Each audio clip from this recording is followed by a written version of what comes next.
Good day. A while back, I introduced you to the new FPV features of the Insta360 GO HD video camera and how to use them, including the Insta360 GO's 5-minute recording time in FPV mode, along with its FPV stabilization mode and its Flowstate stabilization mode. If you missed that video on how to use those Insta360 GO FPV features, make sure to check out this video, which I'll link in the video description below. Since then, I've tinkered around with the Insta360 GO, and I wanted to share with you some of the new and fun things I've learned.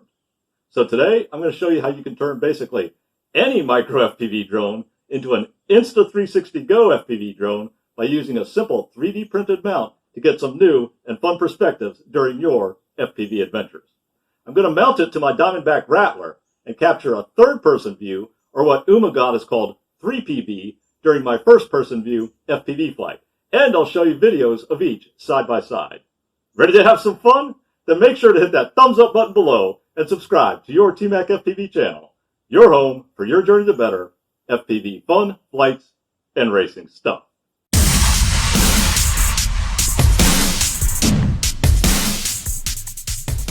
For today's video, I'll be using the Insta360 GO Mount designed by minimicroFPV. In fact, he's got two of them. One where you can mount it vertically, where the camera slides in vertically this way, and the other one goes on the quadcopter like this, so the camera slides in horizontally.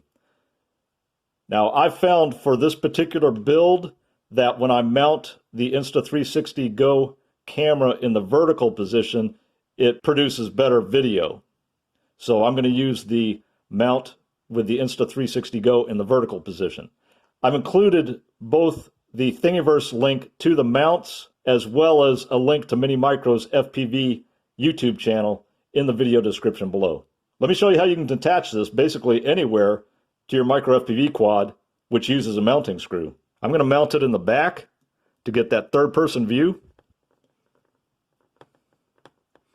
Take off one of these mounting screws from my Rattler. I've already got the screw inserted into the hole.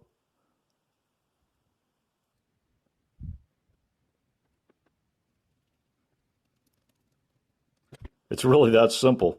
Then you take the Insta360 GO and slide it in.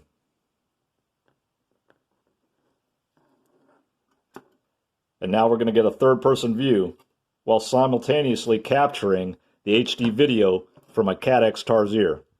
And we'll show them side by side. It's fly time!